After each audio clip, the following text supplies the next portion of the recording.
अस्सलाम वालेकुम। Voice of America से मैं हूं खालिद हमीद और प्रोग्राम पेश है खबरों से आगे।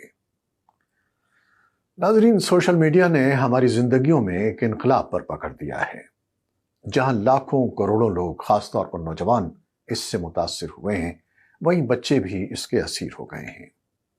उनके नन्हे जहनों के लिए न सिर्फ ये उनके खेल या गेम्स का जरिया है, बल्कि ये उससे मालूमात हासिल कर भी रहे हैं और मालूमात फैला भी रहे हैं। ऐसा ही एक मासूम, भोला भाला, खूबसूरत सा बच्चा शिराज है, जिसका ताल्लुक पाकिस्तान के शिमाली इलाके गिलगित बल्तिस्तान से है। इस ज़हीन बच्चे ने कुछ अर्सा पहले अपने गांव की सीधी सादी जिंदगी की मंजरकशी अपने वीलॉग्स में करना शुरू की। उसके मासूमाना अंदाज और गांव की सादा जिंदगी ने बेशुमार लोगों को अपनी तरफ मुतवज्जे कर लिया। भारत के ज़ेर इंतज़ाम कश्मीर के बॉर्डर के करीब इस छोटे से दूर उफ्तादा गांव की कुदरती जिंदगी की झलक देखने के लिए शिराज के सोशल मीडिया अकाउंट्स पर इस वक्त तकरीबन 55 लाख सब्सक्राइबर्स हैं। उसकी रोजमर्रा की सरगर्मियां न सिर्फ पाकिस्तान बल्कि पड़ोसी मुल्क भारत से भी लाखों लोग देखते हैं। शिराज के वीडियोस में लोगों की दिलचस्पी इस हद तक बढ़ी कि न सिर्फ टीवी चैनल्स बल्कि वजीर आजम पाकिस्तान शहबाज शरीफ ने भी उसे वजीर आजम हाउस में मदऊ किया। लेकिन चंद दिन पहले शिराज ने यह दिलचस्प वीलॉग्स बनाने का सिलसिला खत्म करने का ऐलान किया। शिराज ने एक जज्बाती वीडियो पैगाम में कहा कि वो अपने वालिद की हिदायत पर सोशल मीडिया को खैरबाद कर रहा है। शिराज के वालिद के मुताबिक सोशल मीडिया को छोड़ने का फैसला शिराज की तालीम के बारे में खदशात और उनकी अचानक शोहरत के मनफी असरात की वजह से किया गया था। अपने इस इक़दाम की वजाहत करते हुए उन्होंने कहा कि हद से ज़्यादा तवज्जो और शोहरत शिराज की आजिज़ी और मासूमियत को मुतासिर करने लगी थी। वो शिराज जो पहले अपने गांव में रहकर वीलॉग्स बनाता था, सीधी सादी जिंदगी गुजार रहा था, मगर आखिर वो बच्चा ही है और इस शोहरत के बाद वो शिराज कहीं गुम हो रहा था। वो कहते हैं कि वो अपने बेटे के रवैये में आने वाली तब्दीली की वजह से फिक्रमंद थे और चाहते थे कि शिराज अपनी बचपन की मासूमियत को खो न दे। ताहम वो अपने इस फैसले पर ज़्यादा दिन कायम न रह सके और शिराज के वीलॉगिंग का सिलसिला फिर जारी हो चुका है। क्या शिराज के वालिद का फैसला सही था? उनके खदशात दुरुस्त थे? और क्या ये शोहरत उसको नुकसान पहुंचा रही थी? और क्या ऐसे ज़हीन बच्चे को आगे बढ़ने से रोकना चाहिए? ये और ऐसे बहुत से सवालात का जवाब हासिल किया है हमारी साथी बेनज़ीर समत ने माहिरीन से बात करके। अर्ली चाइल्डहुड डेवलपमेंट ECD की माहिर फजीलत नोटा कहती हैं कि बच्चे कुदरती तौर पर अपने बचपन के दौरान के इर्द गिर्द के माहौल को एक्सप्लोर करने, खेलने कूदने और ज़िंदगी के दीगर तजर्बात से सीखते हैं। ये उनको दुनिया के समझने का कुदरती तरीक़ा है और इस तरह उनकी ग्रोथ होती है। ताहम जब वो बचपन में ही अवामी तवज्जो का मरकज़ बन जाते हैं तो इससे उनकी ज़हनी सेहत और इस्तेदाद के साथ साथ समाजी स्किल्स भी मुतासिर होती हैं। वो कहती हैं कि ऐसे बच्चों पर मुसलसल नोटिफिकेशंस, नए सब्सक्राइबर्स के हुसूल का दबाव होता है और उन्हें लगता है कि अब उनसे तवक्कुआत बहुत बढ़ गई हैं। ये तमाम अवामिल बचपन से ही ज़हनी दबाव का बाइस बनते हैं।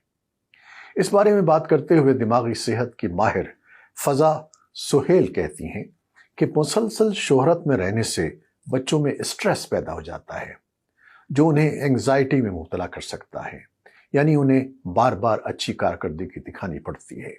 इसके अलावा यही शोहरत उन्हें मीडिया के हाथों एक्सप्लॉयटेशन का निशाना भी बनाती है। ये बच्चे मुस्तक़बिल में इंतहाई ख़तरनाक ट्रॉमा, ज़हनी दबाव और डिप्रेशन का शिकार हो सकते हैं। फजीलत नोटा के मुताबिक शिराज की तेज़ी के साथ बढ़ती हुई मकबूलियत खौफनाक थी और इस शोहरत का उनकी शख्सियत पर मनफी असर हो सकता था।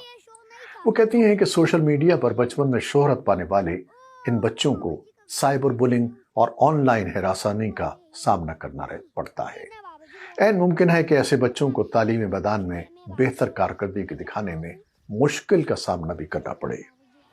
एक रिसर्च का हवाला देते हुए उन्होंने कहा कि बचपन ही में स्टार बनकर उभरते और खुदादाद सलाहियतों के मालिक बेशतर लोगों का ख्याल है कि उनका बचपन کھیلنے کودنے کے لیے نہیں تھا، بلکہ ان سے غیر حقیقی توقعات رکھی گئیں اور اصل تعلق کہیں کھو گئے۔ امریکی گلوکار جسٹن بیبر بھی، جو 13 سال کی عمر سے مشہور ہوئے، چائلڈہڈ فیم یعنی بچپن سے مل جانے والی شہرت کے منفی اثرات کے بارے میں بات کرتے آئے ہیں۔ وہ کہتے ہیں کہ ایسے بچوں پر بہت زیادہ دباؤ اور عمر سے بڑھ کر ذمہ داری ڈال دی جاتی ہے جب ان کا دماغ، جذبات اور فیصلہ سازی کی صلاحیتیں ابھی مکمل طور پر پختہ نہیں ہوئی ہوتی۔ فضا سہیل کہتی ہیں کہ ایسے بچے ایک پرفارمر بن جاتے ہیں۔ یہ ایک طرح سے چائلڈ لیبر کے مساوی ہے، جب اہل خانہ پیسہ کمانے کے لیے بچے کو استعمال کر رہے ہوں۔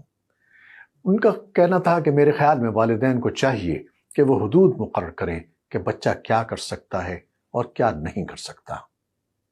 یہ حدود مقرر کرنا ضروری ہے، ورنہ آپ کا بچہ انٹرنیٹ کی بے رحم دنیا میں گم ہو جائے گا۔ ان کا کہنا تھا کہ میں سمجھتی ہوں کہ شیراز کے والد نے اپنے بیٹے کی بھلائی کے لیے ایسی ہی حدود یا باؤنڈریز مقرر کرتی ہیں۔